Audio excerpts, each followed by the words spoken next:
মধ্যেরচর পশ্চিম সরকারি প্রাথমিক বিদ্যালয় কর্তৃক আয়োজিত শিশুবরণ অনুষ্ঠান এবং মা সমাবেশের সম্মানিত প্রধান অতিথি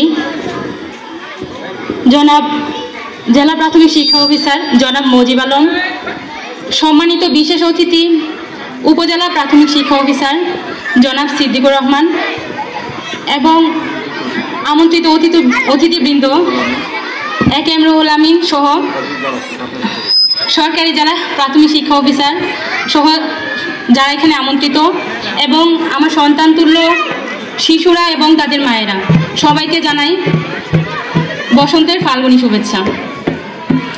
প্রথমেই ধন্যবাদ জানাই শিশুবরণ এবং মা সমাবেশের সঞ্চালকের প্রতি, যিনি আমাকে এখানে কথা বলার সুযোগ করে দিয়েছেন। মধ্যেরচর পশ্চিম সরকারি প্রাথমিক বিদ্যালয়টি 1973 সালে প্রতিষ্ঠিত হয়। বিদ্যালয়টি প্রতিষ্ঠার পর থেকেই এখান থেকে অত্যন্ত মেধাবী সন্তানরা বের হচ্ছে। তারা দেশের বিভিন্ন বিশেষ ক্যাডার সহ দেশের বড় বড় সেক্টরে রয়েছেন এবং দেশের সেবায় নিয়োজিত রয়েছেন।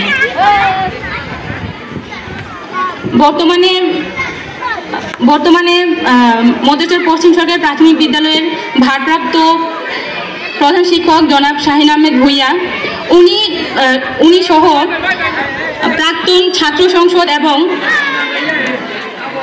এলাকার লোকজনদের নিয়ে এই মধ্যেরচর প্রাথমিক সরকারি বিদ্যালয়টি যেভাবে এগিয়ে নিয়ে যাচ্ছেন সেটি আসলে প্রশংসার দাবিদার। এখানে আমার অত্যন্ত ভালো লেগেছে একটি বিষয়, যে ওনার অফিস কক্ষের সামনে একটি পরামর্শ বক্স লাগিয়েছেন। এখানে আমরা মায়েরা সহ অন্যান্য যারা আছেন তারা সবাই তাদের মতামত স্বাধীনভাবে মতামত ব্যক্ত করতে পারবে এবং পরামর্শ লিখে দিতে পারবে, যেটা অত্যন্ত, আমি মনে করি অত্যন্ত প্রশংসা দাবিদার। আর সম্মানিত মায়েদের উদ্দেশ্যে আমি একটা কথা বলতে চাই, আপনারা আপনাদের সন্তানদেরকে সরকারি প্রাথমিক বিদ্যালয়ে ভর্তি করান, কেননা এটি কিন্ডারগার্টেন থেকে কোনো অংশেই কম নয়। এখানে আমিও মধ্যেরচর সরকারি প্রাথমিক বিদ্যালয় থেকে এবং আমার হাজব্যান্ডও এখান থেকেই আমরা পাশ করেছি এবং আমরা দুজনেই বৃত্তিপ্রাপ্ত ছিলাম।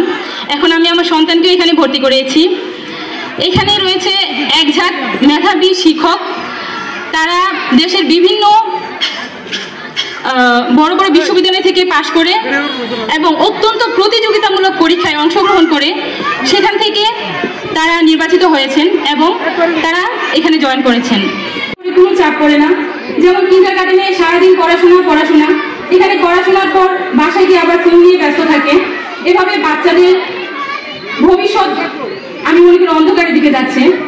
কিন্তু এখানে সরকারি প্রাথমিক বিদ্যালয়ে পড়াশোনা করলে বাচ্চারা স্বতঃস্ফূর্তভাবে পড়াশোনা করে। এখানে বাচ্চাদের ব্রেনের উপরে কোনো চাপ পড়ে না, ওরা খেলার ছলে পড়াশোনা করে এবং সকলেই অনেক ভালো রেজাল্ট করে।